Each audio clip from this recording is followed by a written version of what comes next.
Hello guys, तो आज की जो मांगा है ये मिस्ट्री और थ्रिलर से भरी है और आज के मांगा का नाम है my dear self with malice for all. तो मांगा स्टार्ट करते हैं।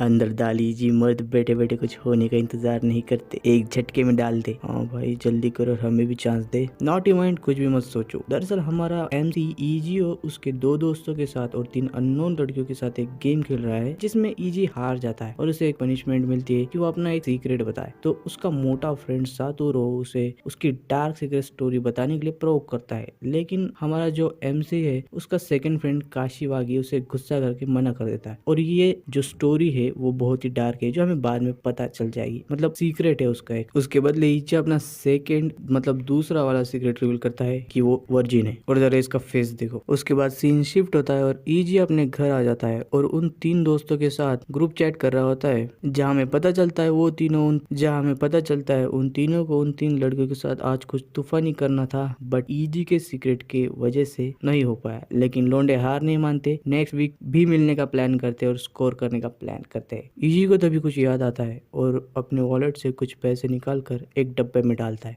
और इस डब्बे में वो अपने फ्यूचर बेब के साथ वेकेशन जाने के लिए पैसे सेव कर रहा था। बड़ी दूर की सोचता है। उसके बाद ये सो जाता है और नेक्स्ट मॉर्निंग जब वो उठता है तो सोचता है मैंने तो बहुत पी थी लेकिन हैंगओवर नहीं है मुझे। और तभी वो रियलाइज करता है कि उसके बाजू में एक लड़की है जो उसे गुड मॉर्निंग कहती है। ईजी फुल कंफ्यूज हो जाता है। तभी वो लड़की देखती है कि 9 बजे है और 10 बजे उसकी क्लास है, तो वो जल्दी से कपड़े पहनकर निकल रही होती है और ईजी का पूरा फोकस अपने गोल पे होता है। तभी वो खुद को संभालता है और पूछता है what the hell is happening. तभी लड़की रोने लगती है, तुमने ही तो मुझे बाहर जाने के लिए पूछा था और तुम अब ऐसा कह रहे हो। अरे मैं तो मजाक कर रहा था। तभी लड़की कहती है ओ आई गॉट इट, रात में मैंने तुम्हें कुछ करने नहीं दिया इसलिए ऐसा बोल रहे हो ना। पता है मैंने ही तुम्हारे साथ स्लीप ओवर के लिए पूछा था, बट हमने अभी तो डेटिंग स्टार्ट की है और तुम्हें अभी से मेरे साथ वो सब करना है। लड़की कहती हम एक दूसरे के पहले जान लेना चाहिए। और फिर ईजी कहता है नहीं, मेरा मतलब था तुम जैसी क्यूट लड़की, वो भी मेरी गर्लफ्रेंड। मुझे तो यकीन नहीं हो रहा, मुझे अभी भी लग रहा है कि मैं कोई सपना देख रहा हूँ। वो लड़की भी गुस्सा छोड़ देती है और हमें एक दूसरे को समझने के लिए कुछ टाइम देना होगा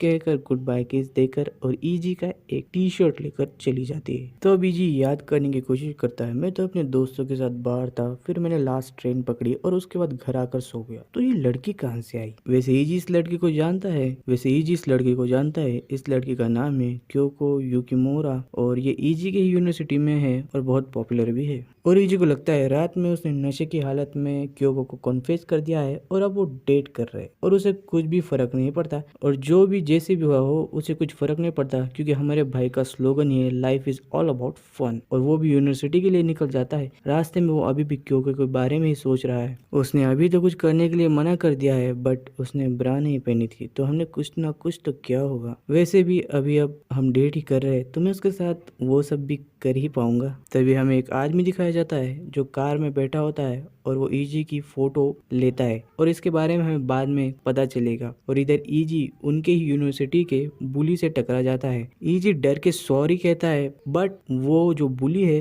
वो ईजी को रिस्पेक्टफुली गुड मॉर्निंग कहता है और हम देखते हैं उसकी एक आंख पे बैंडेज लगी होती है। वो कहता है मैंने डॉक्टर से कहा था कि मत लगाओ, पर उसने जबरदस्ती लगा दी। मैं चलता हूँ उरिशिमा-सान, अगर जरूरत पड़े तो गिव मी अ कॉल, मैं लड़के लेके आ जाऊंगा। और कहकर चले जाता है।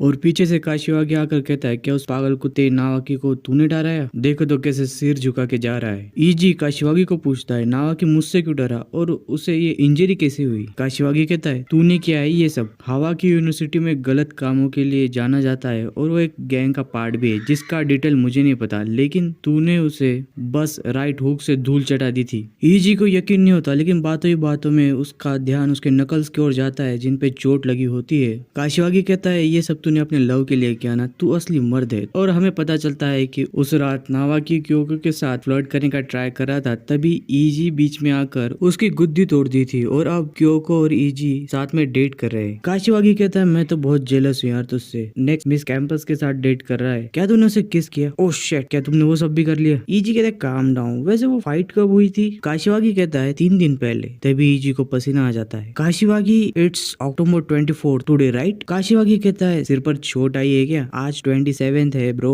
ईजी को कुछ समझ नहीं आता, वो अपना फोन भी चेक करता है और याद करने लगता है कि आखिर हुआ क्या। उसे लग रहा था आज 24 अक्टूबर है, बट नहीं, आज 27 अक्टूबर है। इसका मतलब उसे पिछले 3 दिनों का कुछ भी याद नहीं है और वो सोच लेता है इसका मतलब उसे एमनीशिया एक डिसीज होता है, वो है या तो वो टाइम ट्रेवल करके फ्यूचर में आ चुका है। और वो ये भी सोच लेता है कि उसके पास कोई साइकिक पावर है जो उसने अवेकन कर ली है और अब वो इस स्पेशल पावर का यूज करेगा to fight for justice against evil organisation. तभी अचानक वहाँ ईजी के सामने एक लड़की आ जाती है जिसे देखकर वो डर जाता है। वो लड़की ईजी के ही क्लास की होती है, रिशिम्योजी उसका नाम होता है और वो ईजी को बस घूरे जा रही होती है। ईजी उसे पूछता है कैन आई हेल्प यू, लेकिन वो सिर्फ घूरे जा रही होती है। और तभी ईजी को याद आता है ये तो वही जाहिल लड़की है जिसकी आवाज पूरे क्लास में किसी ने नहीं सुनी है। कुछ काम नहीं है तो मैं चलता हूँ। और ईजी जैसे ही मुड़ता है वो लड़की कहती है इट्स यूजुअल ईजी और गायब हो जाती है। ईजी कहता है क्या उसने मुझसे बात की और वो ऐसे क्यों एक्ट कर रही थी जैसे हम पहले से ही फ्रेंड्स है। सीन शिफ्ट होता है टू क्लासरूम।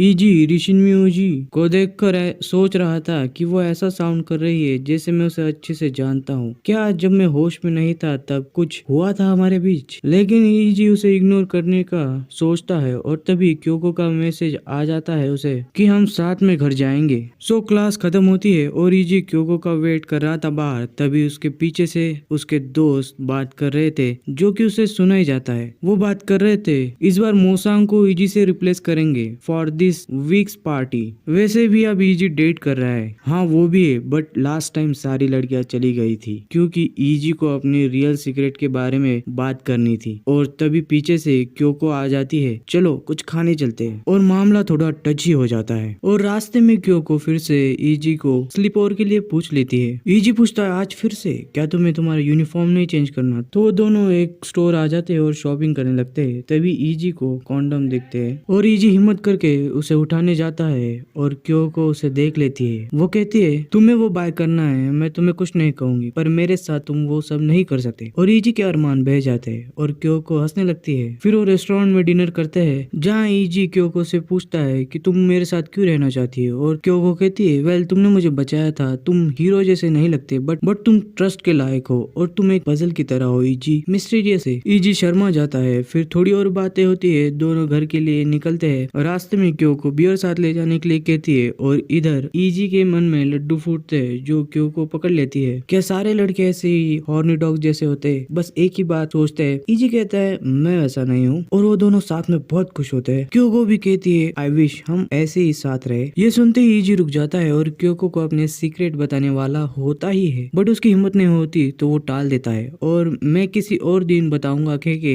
आगे चलने लगते हैं। फिर हम उस कैमरा वाले को देखते हैं जिसने पहले भी ईजी की तस्वीर खींची है और वो ईजी के पास आकर अपना कार्ड देता है जिसपे कि साफ लिखा होता है कि वो एक जर्नलिस्ट है और कुछ टाइम मांगता है बात करने के लिए। ईजी उसे देखकर डर जाता है और मना कर देता है आगे चलने, लेकिन रिपोर्टर पीछा नहीं छोड़ता। क्या तुम अकेले रहते हो? तुम उराशिमा हाउस होल्ड वापस नहीं जा रहे क्या? तुम कितने लकी हो जो तुम्हें यूनिवर्सिटी भेजा गया है। वैसे मैंने सुना तुमने फाइट की है और सामने वाले बंदे को बहुत बुरी तरह पीटा है, क्या तुम्हें भी हर्ट हुआ ईजी कुन? प्लीज जस्ट स्टॉप, ईजी कहता है। बट रिपोर्टर नहीं रुकता। 1 साल हो गया है मुझे as a first rate investigative journalist और मैं उस इंसिडेंट को ऐसे ही भुला नहीं सकता, इसलिए मैं तुमसे बात करना चाहता हूँ ईजी कुन। ईजी झुक के कहता है please leave me alone. But reporter जैसे आज कुछ सोच के ही आया था वो क्योको से बात करने लगता है। ईजी फिर रोकता है बट रिपोर्टर कहता है क्या तुमने अपनी गर्लफ्रेंड को उस इंसिडेंट के बारे में नहीं बताया? ईजी चिल्लाता है स्टॉप और क्योको को कुछ समझ नहीं आ रहा होता है। ईजी कहता है प्लीज उसके सामने मत बोलना। रिपोर्टर कहता है क्या यही कि तुम एक सीरियल किलर के बेटे हो? वो क्योको से कहता है क्या तुमने एलएल मर्डर के बारे में सुना है जिसमें तुम्हारे जैसे क्यूट यूनिवर्सिटी की लड़कियां गायब हो गई थी और जब वो मिली थी उनकी लाशों का बहुत बुरा हाल था और उस मर्डरर को एलएल नाम दिया और वो इसका फादर है माकोटो हाचिनोई। ईजी क्या तुमने तुम्हारे पार्टनर को नहीं बताया? वैसे मैं बताने ही वाला था। क्या तुमने ये भी नहीं सोचा कि लोग उसे कैसे देखेंगे जो तुम्हारे जैसे को डेट कर रही हो? सीरियल मर्डरर के बेटे ने हैप्पी लाइफ का ड्रीम नहीं देखना चाहिए। और क्योको उसका हाथ छोड़ देती है। ईजी सोचता है मेरे जैसे के साथ कोई रहना नहीं चाहता, मैंने इतनी उम्मीद की ही क्यों? फिर क्योको की तरफ देखकर माफी मांगता है और अब तुम्हें घर जाना चाहिए। बट सरप्राइजली क्योका उस भड़वे रिपोर्टर को ही उल्टा सीधा सुनाने लगती है। किसे परवाह है इसके फादर ने क्या किया, उसका ईजी से कुछ लेना नहीं और इतने जोर से चिल्लाती है कि आसपास के लोग ध्यान देने लगते हैं। सारे बुड्ढे जो ये तू कर रहा है ये वर्बल अब्यूज है, ये एक वायलेंस है। और वो रिपोर्टर वहां से जाने लगता है। ओ अब पासा उल्टा पड़ गया तो भाग रहा है, don't come back and bye mister so called reporter. मुझे तो गुस्सा आ गया, उसे अपने पास मत आने देना इजी। इजी कहता है तुम ये सब क्यों कर रही हो? क्योंकि कहती है वेल मुझे ये पहले से पता था, तुम्हारे बारे में पूरे स्कूल में रूमर्स थे और जब से हमने डेटिंग स्टार्ट की है जिसे मैं जानती भी नहीं वो आके मुझे तुम्हारे पास्ट के बारे में बताने लग रहा था, पर वो मैटर नहीं करता। इजी नॉर्मली ये चीज मैटर करती है। क्यों का रियली मैं श्योर नहीं हूँ, तुम तुम्हारे फादर नहीं हो, you are your own person, that's how I see W girl. क्यों कहती है चलो घर चले, बट इजी रोने लग जाता है। मुझे अजीब फील हो रहा है, मैं क्यों ऐसे टाइम पे रो रहा हूँ। I am the king of lame, life is all about fun, so come on smile. क्यों का उसको हक कर लेती है और कहती है वैसे हम सेक्सी स्टफ नहीं कर सकते, बट मुझे किसेस बहुत पसंद है, सो किस तो कर ही सकते हैं। उसके बाद रात में क्या होता है उसकी डिटेल्स नहीं है। उसके बाद सीधा सीन शिफ्ट होता है, मॉर्निंग का टाइम है और इजी उरुशिमा हाउस में आता है जहाँ पे उसके मॉम डैड रियल वाले नहीं है। उसे पूछते हैं कि यूनिवर्सिटी में कैसा चल रहा है, कोई गर्लफ्रेंड बनी क्या? इजी हाँ कहता है। उसके मॉम कहती है क्या वो क्यूट है? इजी कहता है वो नेक्स्ट मिस कैंपस के लिए फैन फेवरेट है। उसके फादर कहते हैं वैसे तुम्हारी मॉम फैन फेवरेट नहीं थी, बट 78 स्वीट पोटैटो थी। ओ प्लीज वो मेरी डार्क स्टोरी है। तभी इजी कहता है वैसे मैंने उसे वो बात बता दी है और किसी दिन मैं उसे घर लाऊंगा। उसके डैड कहते हैं वो सब जानकर भी तुम्हारे साथ डेट कर रही है, सच ए नाइस गर्ल। उसके बाद सीधा सीन शिफ्ट होता है, इजी क्लासरूम में जा रहा होता है तभी ऋषिम्यूजी मिलती है उसे। ठहरा हुआ पानी वहां जमा होता है जहां आंखें नहीं देख सकती और आंखें ऐसे ही बंद रही तो आखिर में ढक्कन फट जाएगा और पानी चारों ओर फैल जाएगा। जमा हुआ पानी तुम्हारे पैरों को जकड़ लेगा और कभी नहीं छोड़ेगा। इजी सोचता है ये क्या मुझसे बोल रही है? ऋषिम्यूजी कहती है जब बोलने की बात आई तो मैं सिर्फ काम का ही बोलती हूँ, but this communication is not limited to express only the minimum required number of words to get a thought दो। ये कहता है क्या फिर से बोलना? फिर वो कहती है मैटर नहीं करता, तुम कहीं भी जाओ तुम सीरियल किलर के ही बेटे कहलाओगे। इन द एंड तुम्हें रियलिटी फेस करनी पड़ेगी। और भी भला बुरा कह के चली जाती है। सो अभी तक अगर तुमने मांगा देखी है तो ये तो हो गया इजी का एक स्टार्टिंग का पार्ट कि पता चल गया हमें उसका बाप जो है मर्डरर था और वो यूनिवर्सिटी में पढ़ता है। बट अब जो केसेस स्टार्ट होंगे, जो मिस्ट्री खुलेंगी, जो बातें होंगी वो बहुत ही दिलचस्प होने वाली है। उसकी स्टार्टिंग कर ही देता हूँ मैं। सो सीन शिफ्ट होता है एक क्राइम सीन पे जहाँ मोमी नाम की ऑफिसर दिखाई जाती है और लाश की हालत इतनी बुरी होती है कि एक ऑफिसर को वॉमिट आ जाती है। मोमी उस ऑफिसर से कहती है कि तुम कब बड़े हो गए? तभी एक ऑफिसर कहता है मैम इस बार की लाश की तरह मैंने पहले कभी नहीं देखी। ये तो क्लियर बात है कि उसे बहुत टॉर्चर किया गया है। फिर हमें वो बॉडी दिखाई जाती है और हम देखते हैं कि उस पे कील ठुकी होती है। उसका ही हाथ उसके मुंह में घुसाया हुआ होता है जिससे देखकर मोमो की भी हालत खराब हो जाती है। तभी वो ऑफिसर कहता है वाह मोमो की ऐसी हालत मैं पहले कभी नहीं देखी है, पता नहीं आज हमें और क्या देखने मिल जाएगा, शायद ब्लड रेन। और यहाँ पे मोमो सोचने लगती है ये तो बिल्कुल 15 साल पहले जैसा ही है। L is back.